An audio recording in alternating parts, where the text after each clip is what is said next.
ज्ञानसुख सागर अध्याय 16। श्री नारद जी के समझाने पर राजा चित्रकेतु को ज्ञान होना। श्री सुखदेव बोले, हे राजा परीक्षित, नारद जी व अंगिरा मुनि जी के मुख से वचन सुनकर राजा चित्रकेतु को कुछ ज्ञान तो हुआ। उन्होंने तुरंत ही नारद जी व अंगिरा मुनि को पहचान कर उनसे हाथ जोड़कर बोले, हे मुनीश्वर, आप मुझ दीन पर कृपा करके इस मृत पुत्र को फिर से जीवित कर दो, जिससे मेरी इस दुखी आत्मा को कुछ शांति मिल जाए। राजा चित्रकेतु की याचना बड़ी विनती सुनकर नारद जी ने अपने योग बल से राजा चित्रकेतु के पुत्र की आत्मा को बुलाकर कहा, हे मृत शिशु की आत्मा, तू इस लड़के के शरीर में प्रवेश कर अपने रोते हुए माता पिता को आनंदित कर।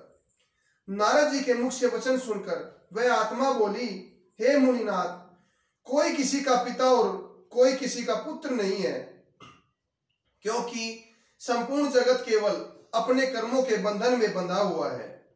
इसलिए जीव अपने कर्मों के अनुसार कभी किसी का पुत्र और कभी किसी का पिता बन जाता है। यह चित्रकेतु कई बार मेरा पिता और कई बार पुत्र बन चुका है। मैं अब आपको एक जन्म का वृत्तांत सुनाकर इस कहानी का अंत करता हूं। इससे पहले जन्म में यह राजा चित्रकेतु और मैं दोनों राजा थे। राज्य मद में आकर इसने मेरे ऊपर चढ़ाई कर दी।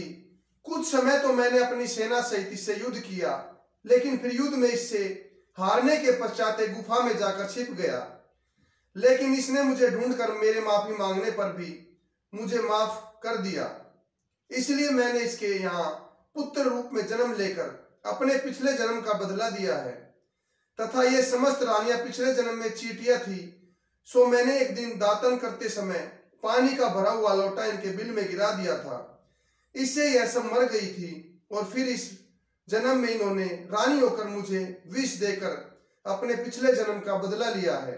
इसलिए हे मुनिनाथ, इस पर यदि राजा चित्रकेतु मेरे लिए शोक करे तो इनसे ज्यादा मूर्ख और कौन हो सकता है। श्री सुखदेव बोले, हे राजा परीक्षित, इस आत्मा के मुख से यह सब बातें सुनकर राजा व रानी को ज्ञान प्राप्त हो गया और उन्होंने शोक त्याग दिया। तत्पश्चात यज्ञ कर उन्होंने अन्य रानियों के पाप और प्रायश्चित किया तथा राजा चित्रकेतु उसी समय घर छोड़कर मुनि अंगिरा के बताए हुए मंत्र से शेष भगवान की तपस्या करने लगे। चित्रकेतु की तपस्या से प्रसन्न होकर शेष भगवान ने उनको दर्शन देकर उसे गंधर्वों का राजा बना दिया और समस्त जगह जाने वाला एक बहुत ही सुंदर विमान दे दिया। राजा परीक्षित, शेष भगवान से वह उपहार विशेष विमान पाने के पश्चात राजा चित्रकेतु प्रभु का सच्चे मन से भजन करता हुआ अपनी पत्नियों सहित उस विमान में बैठकर घूमने लगा तथा प्रभु का सुमिरन करने लगा। जय श्री विष्णु।